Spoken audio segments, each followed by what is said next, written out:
D.C., Washington. God bless America, land that I love. Stand beside her and guide her through the night with the light from above. From the mountains to the prairies, to the oceans wide with foam. God bless America, my home, sweet home. God bless America, my home, sweet home.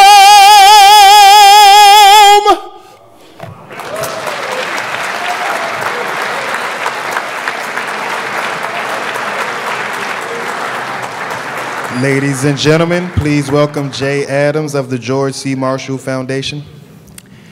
Please be seated.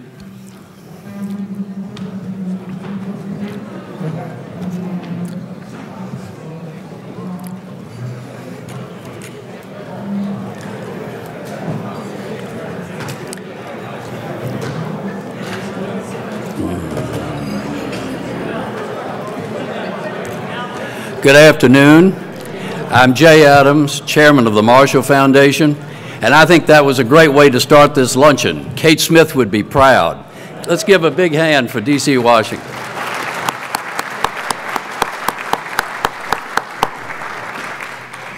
On behalf of our Board of Trustees, I welcome you to the 2014 Andrew J. Goodpaster Award Luncheon. This is truly a special day for the Marshall Foundation and for the opportunity to recognize the distinguished servant leader of our great nation. Thank you for joining us.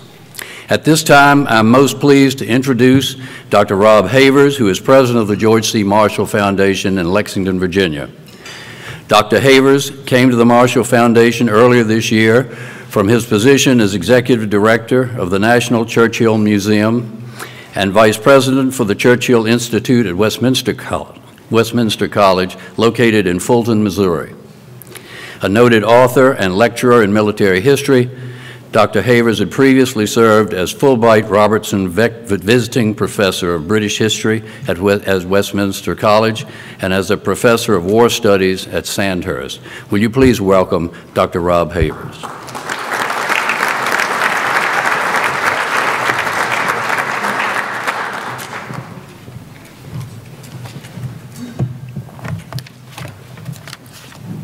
Ladies and gentlemen, a very good afternoon to you. Welcome to this wonderful event celebrating the third presentation of the Goodpaster Award, and to someone who is so richly deserving of the recognition he is about to receive, General Raymond T. Odierno, Chief of Staff of the United States Army. General George C. Marshall, of course, as you know, served for some 6 years as Chief of Staff of the Army, beginning as World War II in Europe began some 75 years ago. Speaking later to the graduating class at West Point, General Marshall reminded them that we are determined that before the sun sets on this terrible struggle, our flag will be recognized around the world as a symbol of freedom, freedom on the one hand and overwhelming force on the other. Even though General Marshall, with the Allied victory safely in hand, retired from a career in the Army lasting nearly 44 years, he had yet more work to do. As Secretary of State, he restored both the economies and the spirits of Western Europe, doing so with what would become known as the Marshall Plan. Later, General Marshall would serve as the President of the American Red Cross, and finally, as Secretary of Defense, he had to rebuild once again a fighting force, this time for the Cold War as it turned hot in Korea. In all, General Marshall served this great nation for 50 years. He had a role in almost every event, every decision of the early part of the 20th century. Events and decisions that shape our lives in the 21st century. Now, our mission at the George C. Marshall Foundation is to ensure that Marshall's legacy and everything he did is remembered today, so that young people, young Americans, people around the world can learn from that, be inspired by that, and act on that. We accomplish this through our extraordinary research library in Lexington, Virginia, and our marvelous Marshall Museum on the post at VMI. We are visible too internationally and at wonderful events like this here in DC. We reach out nationally and internationally. One of the most enduring relationships the Marshall Foundation has is with, appropriately, the United States Army. 37 years of the Marshall ROTC Award Seminar, held annually on national security issues. And we have several Marshall ROTC Award winners in the audience. I welcome you especially. The Marshall ROTC program embodies Marshall's legacy, his spirit of selfless service, and his embracing of leadership. It is wonderful, therefore, to welcome you all here today to the Andrew Goodpaster Award. Please enjoy your lunch and welcome once again.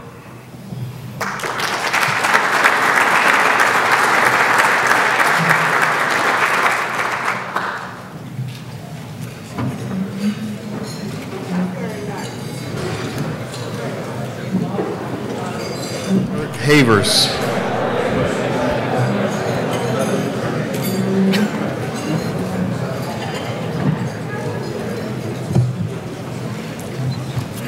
Ladies and gentlemen, I hope you enjoyed that wonderful lunch. We are very honored to have so many great friends with us today, both individual and corporate. Our very special thanks to L3 for its great leadership support of this wonderful event. Thank you, L3.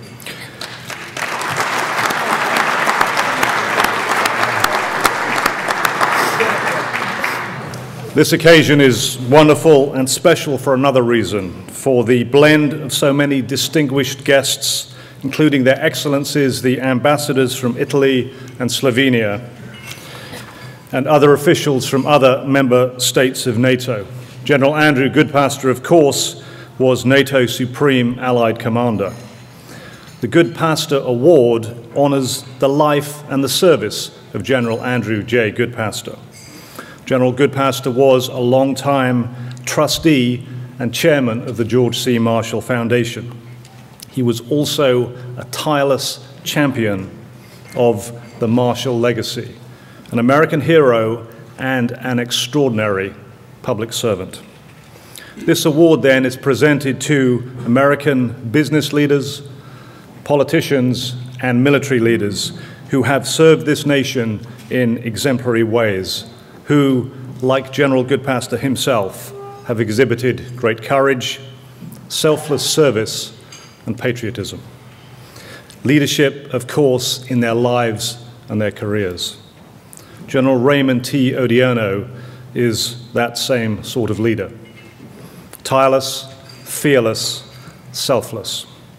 He has been determined in his own pursuit of excellence during a long and distinguished career in the Army that now puts him in that office occupied by General Marshall. Both held that office and hold that office at a time when the way forward is, to say the least, often less than clear. General Odierno assumed duty as the 38th Chief of Staff of the United States Army in September of 2011.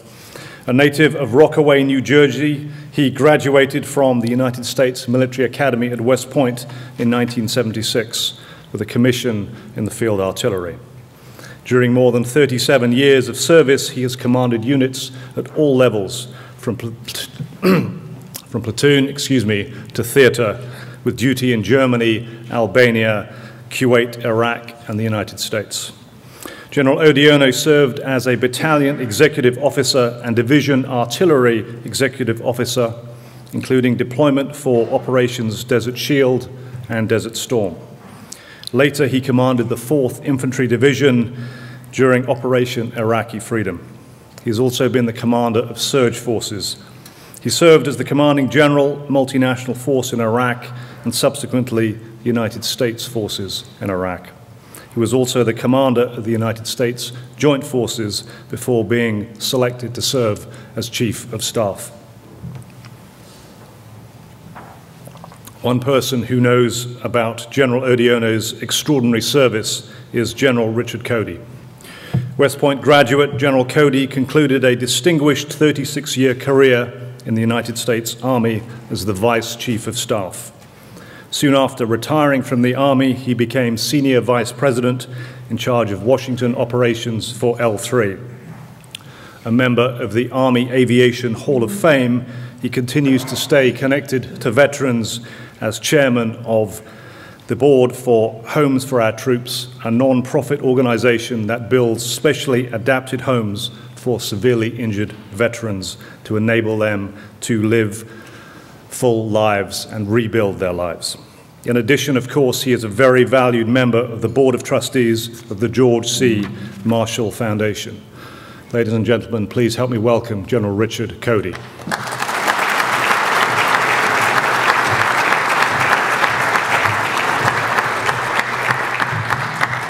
Thank you very much, Rob. I've got a real challenge because I didn't know that General Odierno was going to bring Linda, so I have had to alleviate about 5 pages of stories that I know the spirit of 76 class wanted to hear. So this will be rather dry, unfortunately, but Linda, you probably know more about me too, so we'll keep it all a secret. To our ambassadors, General Skrokoff, General Sullivan, and all guests, thank you very much for supporting this event and honoring Ray Odierno. It's a distinct honor for me to talk a bit about our awardee, General Ray Odierno, our 38th Chief of Staff and one of my friends. I've known and served with General Odierno some 30 years, and I can report to you that our nation, our Army, our soldiers, our Army families have been extremely well served by this remarkable yet very humble leader. His positive and caring leadership style was evident early, from the football fields at West Point to the Gulf War, and in places like Albania and Kosovo and Bosnia. But it was General Odierno's strategic vision and leadership that came to national attention during Operation Iraqi Freedom, where General Odierno led our soldiers first with the 4th Infantry Division, and then again as Corps Commander of 3rd Corps and Multinational Corps Iraq, and then as the commander of the Multinational Force Iraq. He is one of very few military leaders in the history of this country who has led troops in combat at the division, at the Corps, and at the Army level, all in the same conflict. But perhaps his greatest leadership challenge, and I would add also his greatest successes, are the ones he now faces as our 38th Chief of Staff of Army. I know of no other Chief of Staff since World War II who has been given a more daunting task: to lead an Army that has been at war for now over 13 years, our longest war, to reset this force, to rebalance the force, to care for this force's wounded and their families, and all the while continuing to provide combat formations across 4 continents in support of our combatant commanders. We now have 7 of our Army Division headquarters deployed, and people forget that we're still fighting in places like Afghanistan, the Pan-Sahel.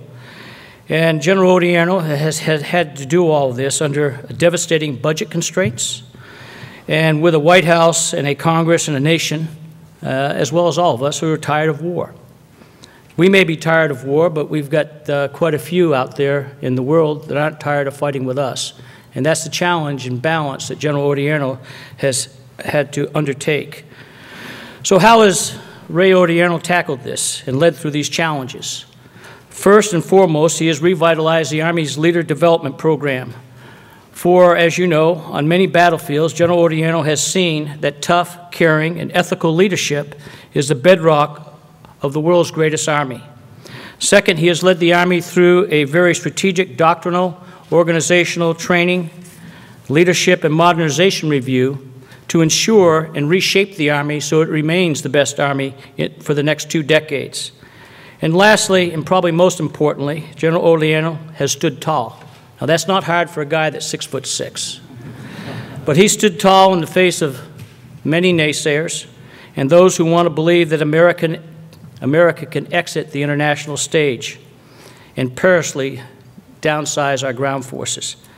General Odierno has clearly and articulately testified to Congress and to the American people the risks that face our nation if our Army is cut below its current end strength, especially at a time when America faces threats across the globe from an emergent China and Russia, the nuclear-seeking countries of Iran and North Korea, and the never-ending threats of ISIS, Al-Qaeda, Al-Shabaab, Taliban, and others who would want to rob us of our freedoms. For those reasons and many, many more, I'm very proud that the George C. Marshall Foundation has selected General Ray Odierno as our 2014 Andrew Goodpaster Leadership Award. When I think of integrity, honor, personal courage, selfless service, and leadership, I think of General Ray Odierno. Ray, we're proud of you.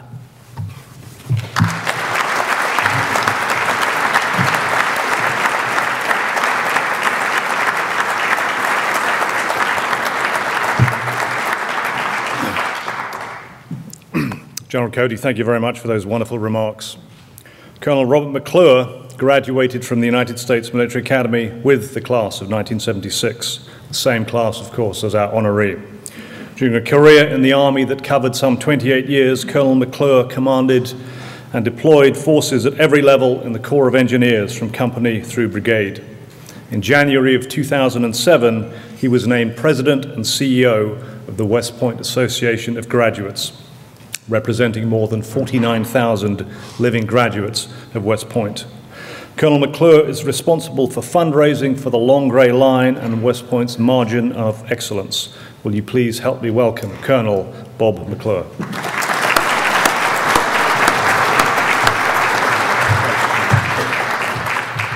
Thank you all. Distinguished ambassadors, General Scowcroft, General Sullivan, General Cody, Ray.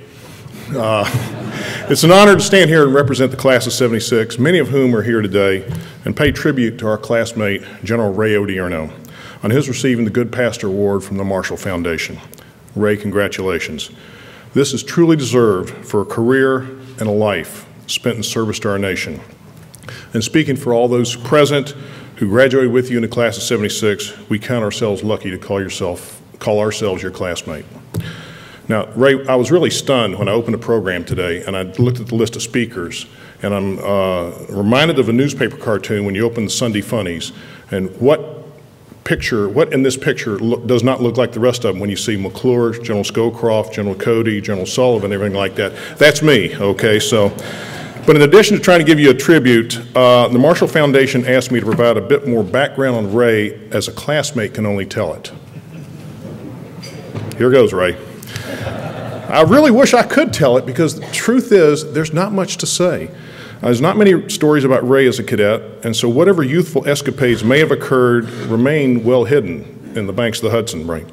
Like many of my classmates, I got to know Ray in plebe year at the military academy when he came out to play football for Army, after having been a star tight end on his high school state championship football team in New Jersey. However, a knee injury in his second semester during spring practice forced Ray to hang up his football cleats and pick up a baseball glove. Now, we didn't know it at the time, but Ray's knee injury in football was faintly reminiscent of Dwight Eisenhower's football knee injury in his second year at West Point, also ending his football playing career. He didn't do too badly after graduation either, Ray. And we should have known as classmates there was greatness in Ray's future, but we didn't know it at the time. So I went over to the dean's office, and I asked about Ray's academic prowess at West Point. And the answer from the dean's office was, quote, academically he started slow and he paced himself.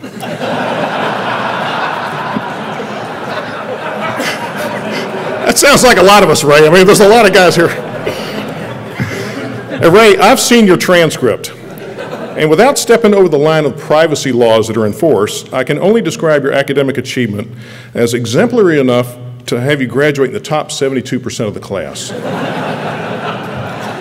But wait a minute, Closer examination should have given us more clues about future greatness, because I bet over 4 years of instruction at West Point, you made your best grades in 2 courses, Ray. Do you remember which ones they were?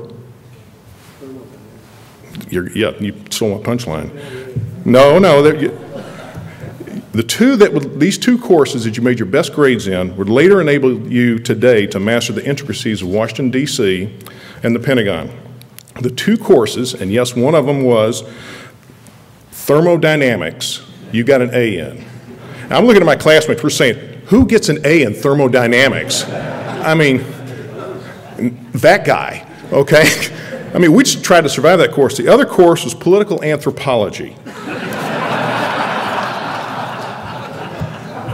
Now, DC is nothing if not political anthropology and thermodynamics, okay? Work with me. There's success written right out in the future right there. But the only story I can relate about Ray as a cadet is a true one, and it's remarkable. In his final semester at West Point, Ray, then the star pitcher on the Army baseball team, and by the way, Omar Bradley played baseball too, so another clue, was selected to pitch the opening inning against the New York Yankees, and he shut them out. Ray faced 5 batters that day. Let's go with me now. Mickey Rivers led off and got a single. And Sandy Alomar grounded out second to first for the first out. Otto Velez then struck out. Good job, Ray. The next batter, Oscar Gamble, walked, and then with 2 men on base and 2 outs, Rick Dempsey flied out to center for the 3rd out of the inning. Ray triumphantly marched off the mound.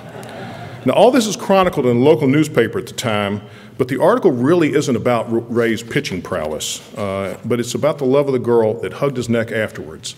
And I have a picture that I'm going to give you at the end of this thing, because that girl is his high school sweetheart. It's with him today, Linda. Great to see you again, Linda.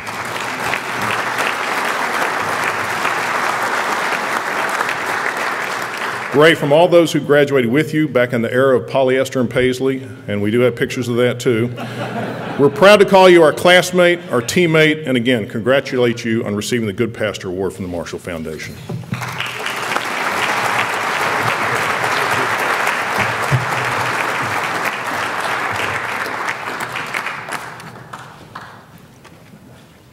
Colonel McClure, thank you very much for those most enlightening remarks. It is a very great pleasure now for me to introduce General Gordon R. Sullivan, a very special person and one whose principles and values have guided him during a remarkable lifetime. In 2012, the Marshall Foundation recognized General Sullivan with the Goodpaster Award. General Sullivan graduated from Norwich University and accepted a commission in the Army, rising through a variety of assignments and commands to become the 32nd Chief of Staff. As Chief of Staff, he created the vision and led the team that transitioned the Army from its Cold War posture. Following his retirement from active duty in 1995, he became president of the Association of the United States Army and has participated in the enormous growth in membership and spirit of that organization during the past 17 years. Ladies and gentlemen, please join me in welcoming General Gordon Sullivan.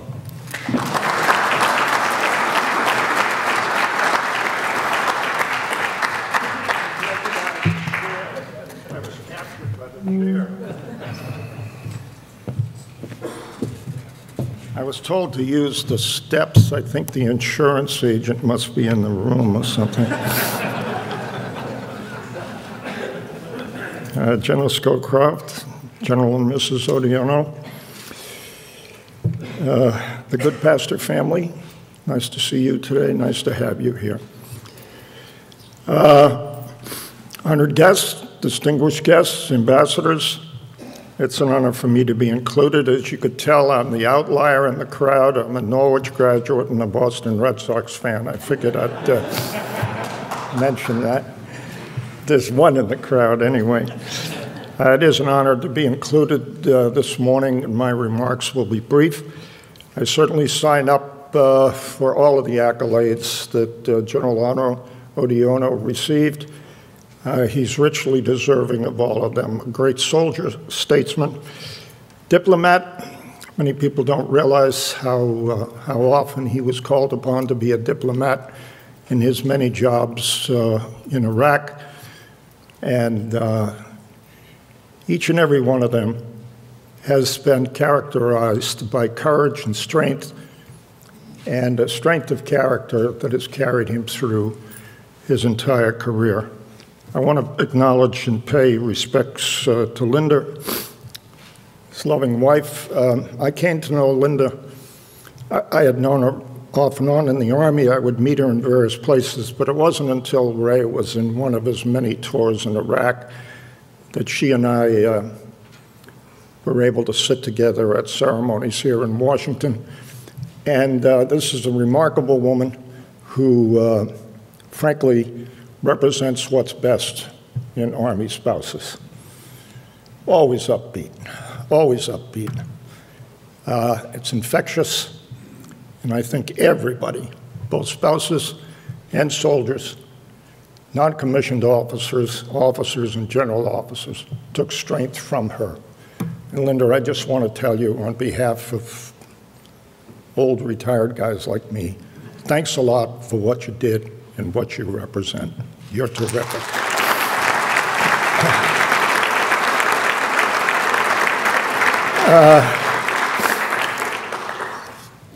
You know, I've been around Washington for a long time now, not as long as some people in the room, but I've been around it long enough to know, about 25 years, that there are many people who assume positions of responsibility in Washington with great promise, and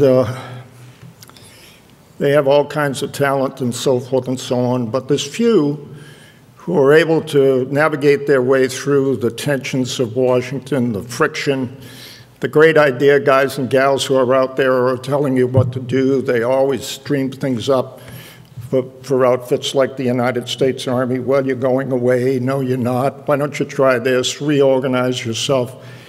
There are very few who are able to go through all of that and actually produce results when the time comes. Ray Odierno happens to be one of those people. Very quietly, he has transformed the Army from this war so that the Army today is doing excursions in the Pacific that no one thought the Army would do. They're in West Africa, fighting Ebola remarkably well in Liberia. Whoever thought we'd be doing that? He's now redeploying troops in what could be combat formations, not advisors, into Afghanistan. And of course, he's advising, his army is advising, once again, in Iraq, Jordan, and various other spots around the world. This is a remarkable feat. It was a remarkable feat to see how quickly they were able to adapt to these new missions and do so very quietly and very professionally. And I understand the relationship between the Chief of Staff of the Army and the combatant commanders, and it's a shared responsibility. But it's the tone that's set by the Chief of Staff of the Army which enables all of that to take place. And I, for one, take off my hat to General Ray Odierno for everything that he has done for the United States Army over the years. A great soldier who will go down in the annals of the United States Army as one of our very best. Thank you.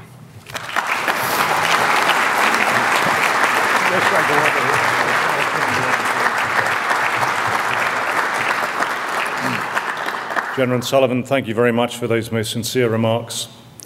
Lieutenant General Brent Scowcroft received the first Goodpaster Award in 2008 for his selfless devotion and service to the country he loves deeply. A former trustee of the Marshall Foundation, like his good friend and former colleague Andrew Goodpaster. General Scowcroft served as National Security Advisor to Presidents Gerald Ford and George H.W. Bush. His extraordinary 29-year career in the Air Force began with graduation from West Point and included numerous assignments addressing long-range military planning, international relations, and national security issues during some of the most difficult times in our history. Today, he counsels leaders on security and planning. Ladies and gentlemen, please welcome Lieutenant General Brent Scowcroft.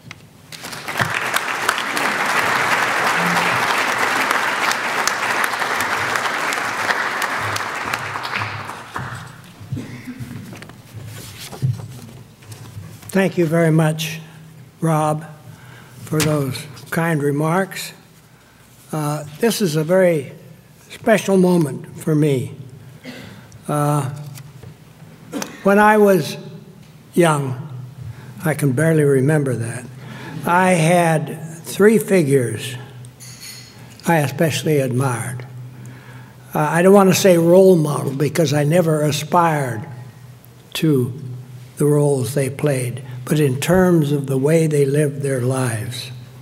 First was President Eisenhower, whose charming granddaughter is with us today.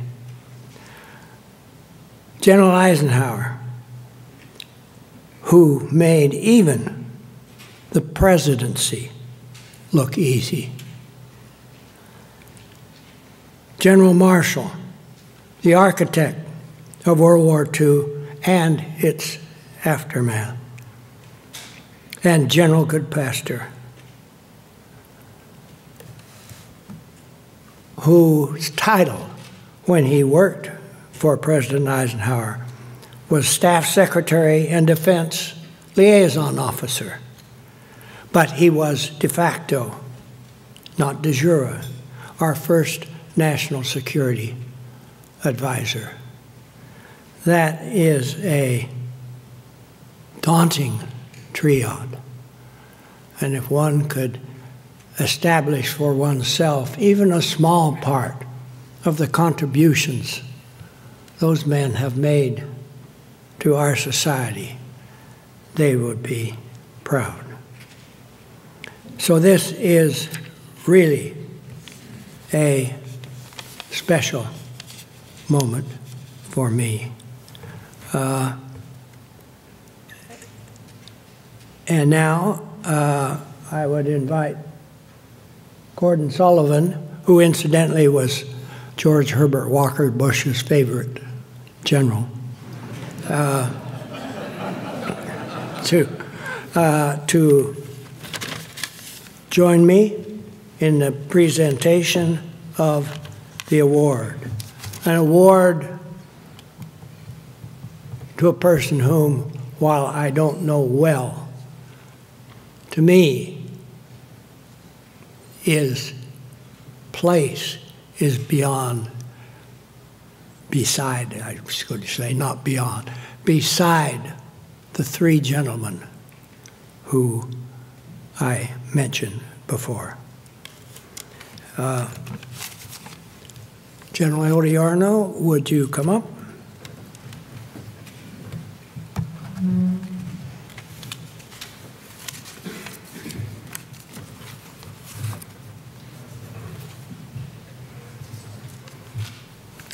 All right, our purpose here today is to honor General Raymond Odierno for his service to the nation and to the world. General Odierno, in recognition of your selfless service to the country as Chief of Staff, as a member of the Joint Chiefs of Staff, and for your leadership of the United States Army, and whose life and career embody courage, selflessness, patriotism, and dedication to principle. It is our honor to present you with the Andrew J. Goodpaster Award for 2014. Thank you very much.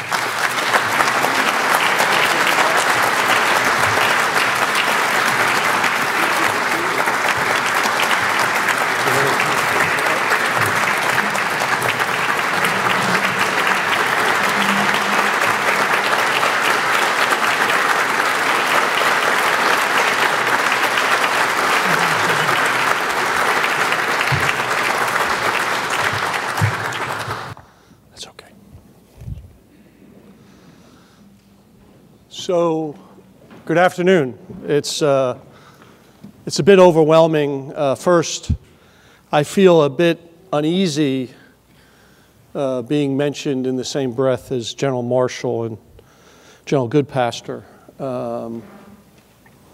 So I'll just leave it at that. It's very difficult to even be mentioned in the same breath as those two incredible individuals and everything that they've done.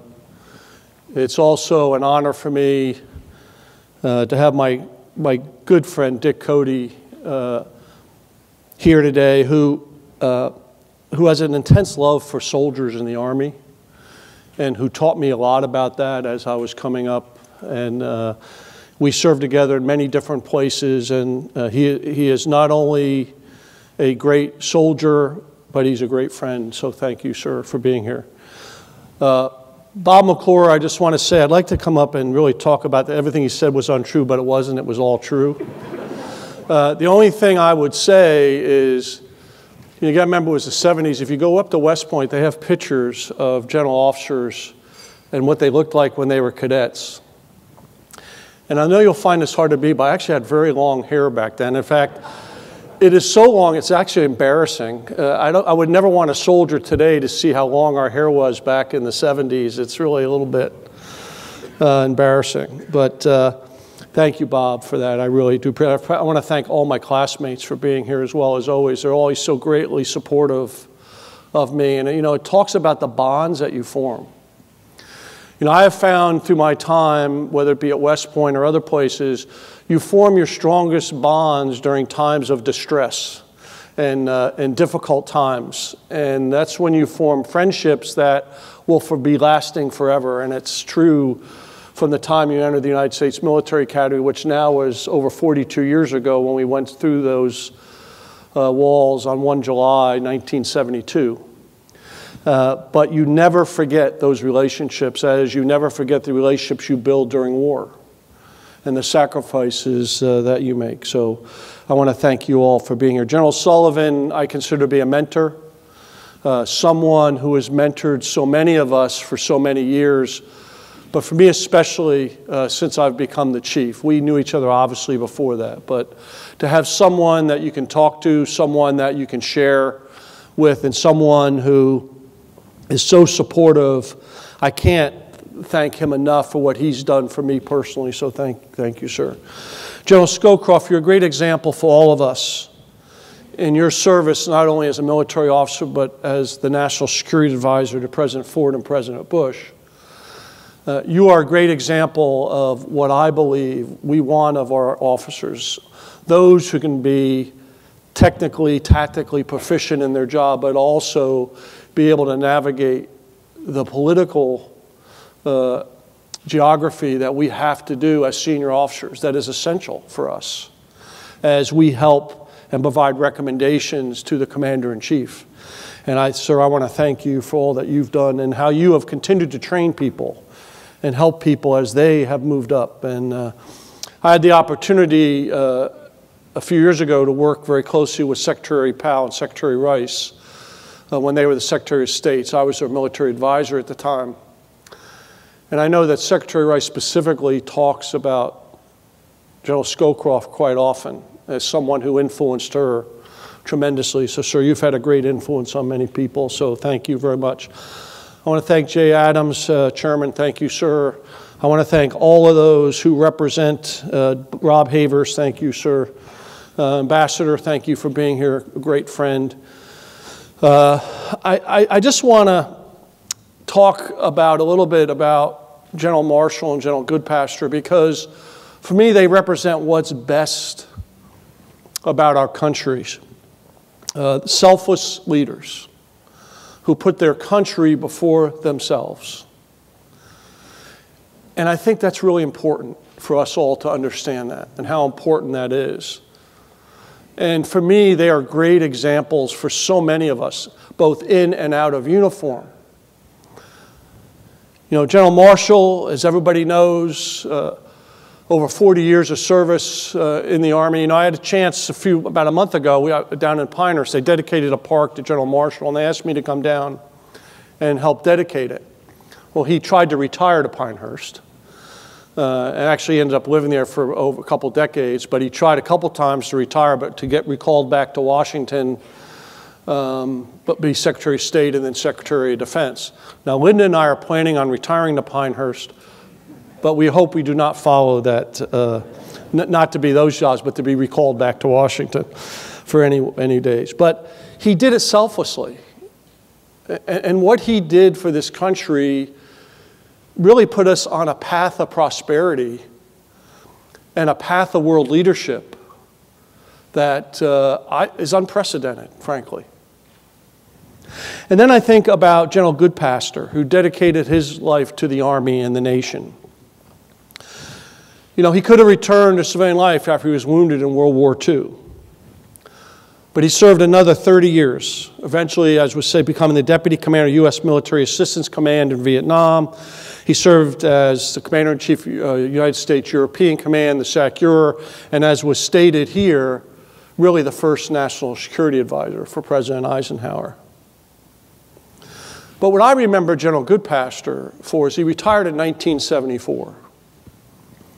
And many of you probably don't know this, but we do. In 1976, there was an incredible honor scandal at the United States Military Academy surrounding the class of 1977. I want to make that very clear. But they asked him to come out of retirement, take a reduction in grade, to come back and be the superintendent of West Point during really critical times. And so this is a leader of great character who was trusted and respected by all, and they needed that individual to come back and rebuild the trust in the United States Military Academy and West Point. And he accepted this challenge. He accepted the temporary demotion to Lieutenant General. And he said, "It's a point of principle and a point of honor with me. I have never turned down an assignment." Selfless service. Giving back to your country to make it better. That's what he represents.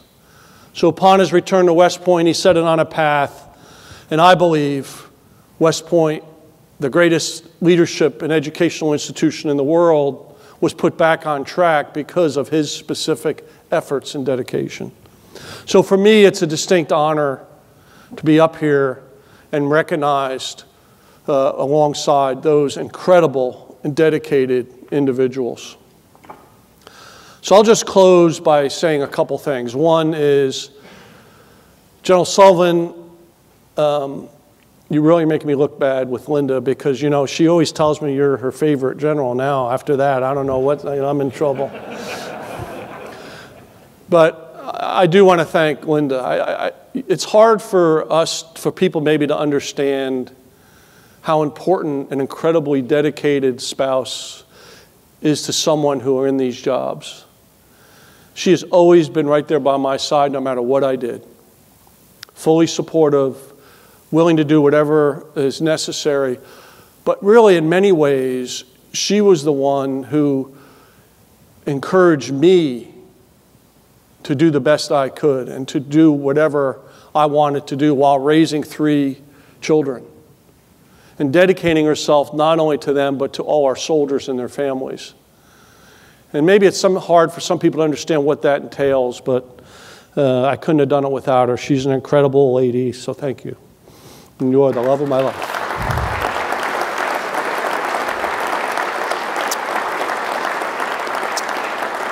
Finally, this award is not about me, it's about the Army. It's the over 1 million soldiers who earn this award, not me. It's their dedication, it's their willingness to raise their right hand and swear an oath to the Constitution and do whatever we ask them, and to endure hardships in order to keep our nation safe. It is those young men and women who inspire me every single day to do whatever I can to ensure that they are able to do their jobs that we ask them to do. And over the last 14 years, I've had a chance to watch them, this generation, who many people question, who I would never question because I watched them. And I watched their willingness to do whatever is necessary to protect our nation. I've watched so many who were severely injured, and the only thing they wanted to do was go back and serve their country. I've watched so many who've done 5, 6, 7, 8 tours of duty in combat and lead our soldiers because they think that's the right thing to do. That's the honor of serving in our Army today. The honor of leading these young men and women who are willing to do whatever is necessary to ensure our stability and our safety and to ensure that our way of life continues. And I'll just close by saying this. Many people in this country don't understand the threats that we face.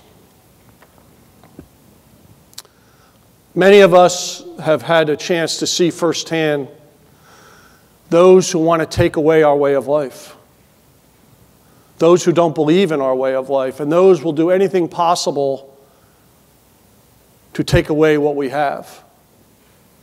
And it's these young men and women who are willing to stand up to them anywhere in the world for as long as it takes to ensure that they never even have the opportunity to do that to this great country. I've had an opportunity to live and travel in many different places, and there's no place like this country. And it's our honor that we have the opportunity to take forward what our forefathers have given us and what great leaders such as General Marshall, General Goodpaster, General Scowcroft, General Sullivan have given to us. And it's important that we never forget that. So thank you very much. May God bless this great country of ours, and may God bless all you. Thank you very much. Thank you, sir. Congratulations. Thank you, sir. Congratulations. You're a good man. Thank you.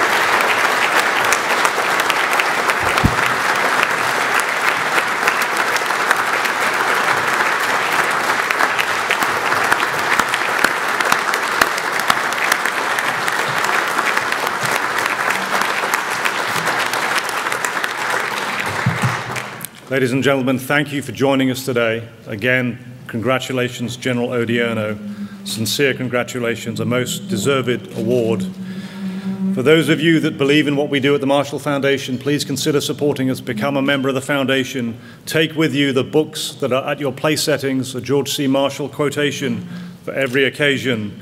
And I'd like to end, if you will let me, with a quotation from General Marshall. He said once that military leadership is not merely a matter of tactics and strategy, not merely a matter of courage. It involves a great many factors, a great many factors of which character and loyalty are probably the most important. General Marshall knew about character, knew about loyalty. General Goodpaster knew about character and knew about loyalty. And as we know, and as we have heard, General Odierno knows about character and loyalty. General Odierno, congratulations. Thank you all for being with us. Join us again next year at a venue yet to be chosen for a repeat of this wonderful event. Thank you for coming. Good afternoon.